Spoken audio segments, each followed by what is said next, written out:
গ্রাম পঞ্চায়েত। আর নিচেরটা কোথাকার? উল্টান উল্টান। মৃত বাবার পৈতৃক সম্পত্তির দাবিতে বাপের বাড়িতে ধর্নায় বসলেন বিবাহিত মেয়ে।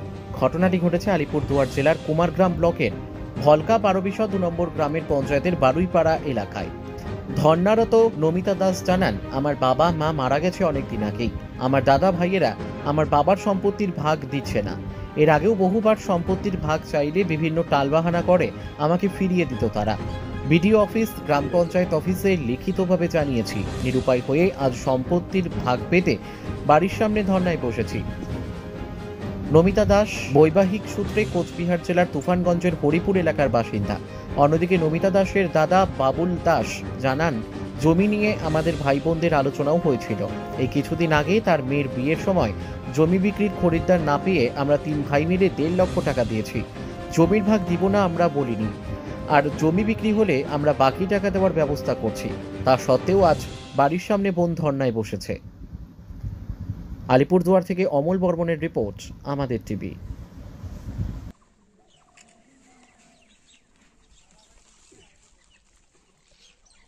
বলুন তো, আপনি বিচার চেয়ে বসছেন? আমার বাবার জমি আমি অধিকার চাই আর কি। তার জন্য আমি খতিয়ান বানাইছি, ওরা আমাকে আমার জমি বুঝিয়ে দিচ্ছে না। কারা দিচ্ছে না? আমার 3 ভাই আছে, 3 ভাইয়েরা জমির অত দখলে আছে, ওরা আমাকে দিতেছে না।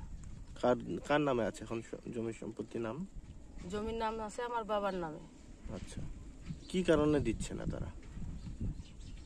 তারা বলছে দিব না। তা আমি বলছি আমার জমি আমি নিব। খতিয়ান তৈরি করা হলো, তা ওরা আমাকে জমি বুঝিয়ে দিচ্ছে না। আমি বলি আমি নাই না, আমাকে জমি বুঝিয়ে দিয়ে আমার জমি আমি নিয়ে যাই, ওরা দেয় না আমাকে। আজকে কোথায় বসছেন এই যে বিচার চেয়ে ধর্নায়? এটা আমার বাবার জমিতেই বসছি আমি।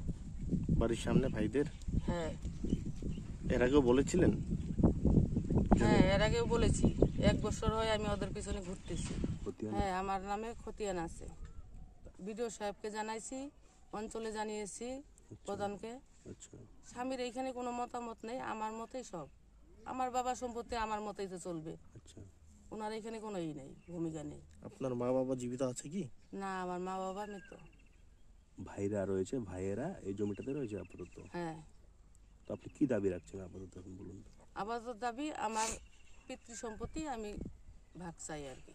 আপনার নাম? ভাইদের বক্তব্য কি, কেন দিবে না? ভাইদের বক্তব্য, বড় ভাইকে সেদিনকে বললাম, বড় ভাই বলল ওরা জমি দিবে না আমাকে এখন।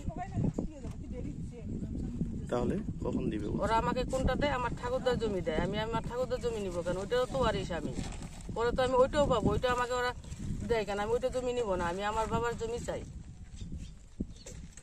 কতক্ষণ থাকবেন এইভাবে বসে? আমার যতক্ষণ সুবিচার না হবে আমি অতক্ষণ বসে থাকবো এখানে। যদি রাত্রে থাকতে হয় তাও থাকবো আমি। কি নাম আপনার? নমিতা দাস। এটা কোন জায়গা পড়ে এই জায়গাটা? এটা হলো বারুইপাড়া। আর আপনার বিয়ে কোন জায়গায় হয়েছে? হরিপুরে। খতিয়ান আছে, ও তো জমি সামনের যেমন মাঘ মাসের 10 তারিখে ওর মেয়ের বিয়া, তার আগের থেকে জমি বেচার জন্য কাস্টমার খুঁজছি, কাস্টমার পাওয়া যায়নি। তো বলো তাহলে বিয়েটা আমাদের পার করে দিয়ে টাকা দিয়ে, তারপরে ওকে জমির বাবদ 1.5 লাখ টাকা দেওয়া হয়েছে। 1 বিয়ে করে জমি দিব, 2 বোনের শিকার রাজি হয়েছে। ওই বোনও ছিল, ছোটো বোন তো আজকে আসেনি।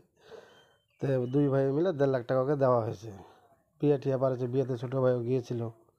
তো বিয়ে ঠিয়া যাওয়ার পরে আবার ওই বোন আমাকে ফোন করে যে দাদা আমি যাব। আমি কই কেন আসবে এখন, জমির তো কাস্টমার আমি পাইনি। কয় না বাড়িতে কেউ নাই, আমি যাব। তো ভাই বোনের ব্যাপার, তো আসে থাকবে, অসুবিধা কী আছে। আসলো, থাকলো। তারপরে আমি তো রেশনে কাজ করি, রেশনে চলে যাই।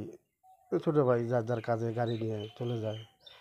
তারপরে একদিন আমাকে বলে, কালীপদ যে বয়স্ক লোকটা, উনি সামনে সকালবেলা গেলাম। কথা হয়ে গিয়েছিল, তাহলে ধর্নায় বসার কি কারণ? ওইটাই তো বলতেছি, ধর্নায় বসার কারণটা কি? 1.5 লাখ টাকা দিলাম, বিয়েটা পার করে দিলাম আমরা। বিয়ে তো আমরাও গেলাম। এটা কি জমির বিনিময়ে দেওয়া হয়েছে? জমির বিনিময়ে 1 বিঘা করে জমি নেবে, 2 বোনে 2 বিঘা দেব।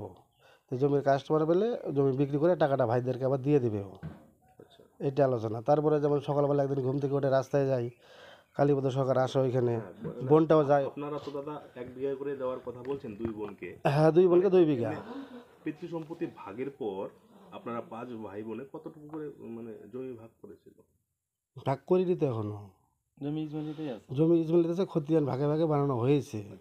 তার মধ্যেও মানে কয়েকজন লোক বসে মিলে আমরা বললো যে তাদেরকে তো ভাইগুলোই বিয়ে টিয়ে দিয়েছে ছোটোর থেকে, ছোটোবেলায় বাবা মা মারা গেছে, তো তাহলে এদেরকে মেরে কিনে বেড়া তো কিছু করতে না, তো মানুষের কাজ করে খাচ্ছে, তো 1 বিঘা 1 বিঘা 2 দিনে 2 বিঘা নিয়ে আর বাদ বাকি ঢুকা ভাইদেরকে রেস্টে দিয়ে চলে যাবে। তো এটা সিদ্ধান্ত হয়েছিল ওইভাবে, তো যে টাকা পয়সা যেমন বিয়েটা পার করে দাবি ধরলো, তাহলে আমার মেয়ের বিয়েটা কী করে দেই, তখন ওই যে 2 ভাই মিলে 1.5 লাখ টাকা দিল। ওই যে বিয়ের পরে আসলো, আসে পরে ঘোরাফেরা করতে করতে একদিন সকালবেলা কালীপূজার সকাল সঙ্গে চৌপতিতে গল্প হয়, রতন নাকি আমার মেজো ভাই 2.5 লাখ টাকা বিঘা বলছে। তো তখন ও বলে 2.5 লাখে দিব না, তাহলে রতনকে বলিস 3 লাখ মিল করে দিতে। তো কালীপূজা বললো ঠিক আছে, তাহলে 3 লাখই দেওয়া হবে, তুই তাহলে বাড়ি যা, বর্ষার পরে টাকাটা তো ম্যানেজ করতে হবে ওদের। এই কথা বলে কালীপূজা